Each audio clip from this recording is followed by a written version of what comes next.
immunity.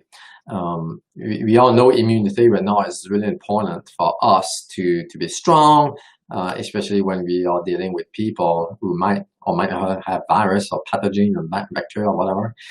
So it's important to maintain a strong immune system. And last week and the week before, we talked about different topics like vitamin D, vitamin K, vitamin A, the sugar. All these are important. But I was reading some articles and some statistics when it comes to people who got the coronavirus. And the main factor that drove them to get sick from this virus was obesity or being overweight. So weight was the common factor among all of these people, is people, all ages, who got sick were overweight.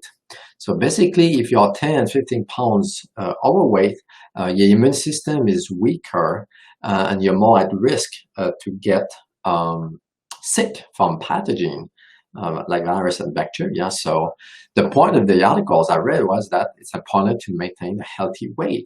And this is one of the things I see a lot in the office is people come. You may know this, 2/3 of the Americans are overweight and 1/3 are obese.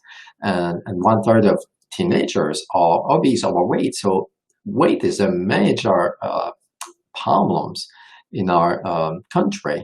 And that's been going on for decades, I should say.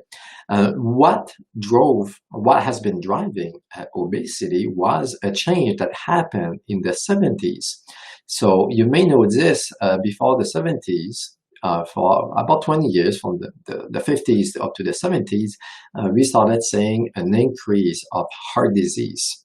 And people didn't realize, didn't comprehend why we started to see an increase of heart disease. And there were two schools of thought. One was that sugar will drive heart disease, and the other one was fat will drive heart disease. And as you may know, the school of fat driving the heart disease, the fat lipid metabolic hypothesis of heart disease, won. And in the 70s, they came up with new policies to cut back fat consumption in the country. And that's been going on since the 70s. For the last decades, the government has been recommending low-fat diet.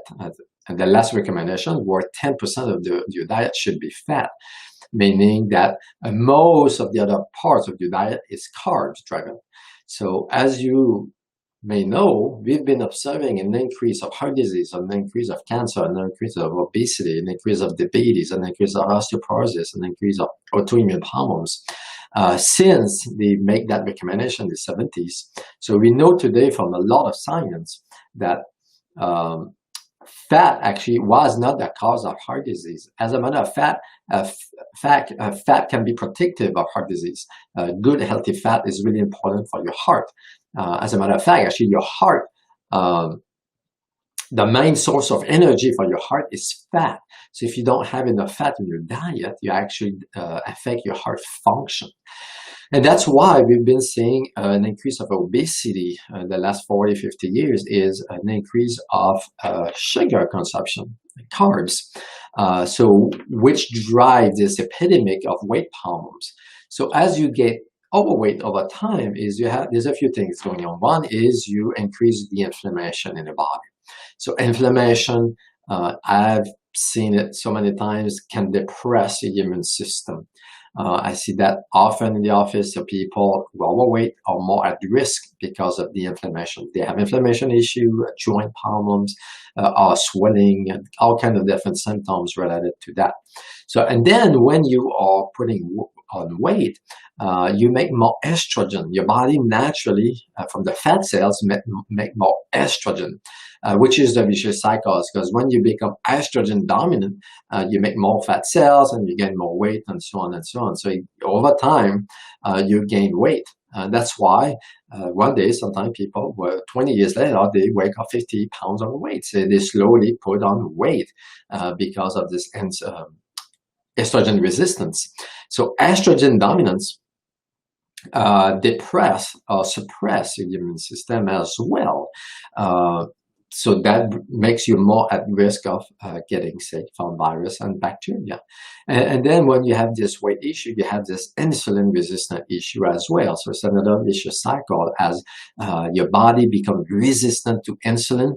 And then your body makes more insulin. That's why you have a spike in insulin in your blood in order for the body to try to get the glucose, the sugar, in the cells. And then your body becomes resistant over time, and it makes you more hungry, you eat more, and that's why over time people, when they gain weight, they tend to eat more. So it's a vicious cycle. So weight is the main driver of being at risk of infection. Same thing with the flu virus. There's a lot of connections, weight and being at risk of getting the flu. So at the end of the day, it's important to maintain a healthy weight. So the question at that point is, what do we need to do? So there's a few things you need to address. One, like I said, you need to cut back your carbs. Okay. As a matter of fact, I have this client. She's been coming to me for about 2 years now. She's been coming to me because of weight, inflammation in the body.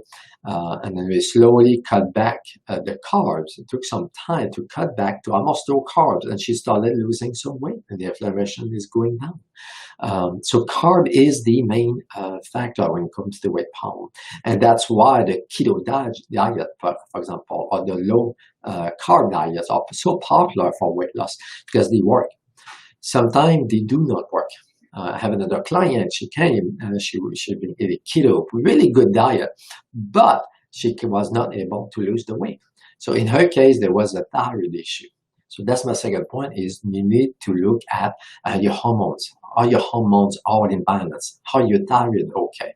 Your adrenals okay? Your hypothalamus. You need to look at if your hormones are fine. And most of the time, that's an issue. You need to fix your thyroid or your adrenals in order to lose weight. And the last part of it is to look at deficiencies. Because if you are deficient in some minerals or vitamins, your body is not working at 100%. So if your body is not working at 100%, no matter what you do, nothing will really work. I see that all the time. So you need to fix your deficiencies. It could be simply magnesium or potassium. It could be vitamin A, vitamin D. We talk about it. It could be all different things we need to look at to make sure that you are able to lose the weight. And last final note on weight loss is I see that often, actually to me, is the main factor of weight problem. It's toxins, okay? Toxins that we are exposed to get into your body. And your body is able to eliminate it, but what happens is if your body is overwhelmed, we are exposed to 100,000 toxins every day in average in this country. So we eat, breathe, and drink toxins every day. So at some point, your body is overwhelmed and is not able to detox like it needs to. And these toxins that get into your body are being stored in your fat tissues. So your body will take these toxins. The toxins are poisonous, right? They cause permanent damage to your cells. So the body, in order to help with that, would take these toxins and store it into your fat tissues. So what happens as you are exposed to toxins every day, so your body needs to make more fat tissues to store more toxins that you're exposed to. So that's one of the main factors that lead to weight gain over time because you need room to store those toxins. So what we do in the office is we look, okay, how's your detox pathways? Are you open? Are you able to flush toxins out like it needs to? If not, let's fix that first. And I see that all the time is as we start detoxing, you start losing weight naturally. Of course, you need to address the diet to make sure you have a good diet. But if you address these different factors, you are able to lose weight. And that's strengthening your immune system. And you don't get sick anymore. I mean, I see this all the time with people. They get healthy, lose weight, address deficiencies, and you're exposed to different pathogens, and you don't get sick. Personally, I haven't had the flu in ages since I've been doing nutrition. As your body gets stronger, you're exposed to different things. People come in, they are sick, they have the flu, the cold, and you don't get anything because your body fight it off right away. So that's what I wanted to talk about today. I hope it makes sense. If you have any questions, please let me know. You can write a comment below on this one.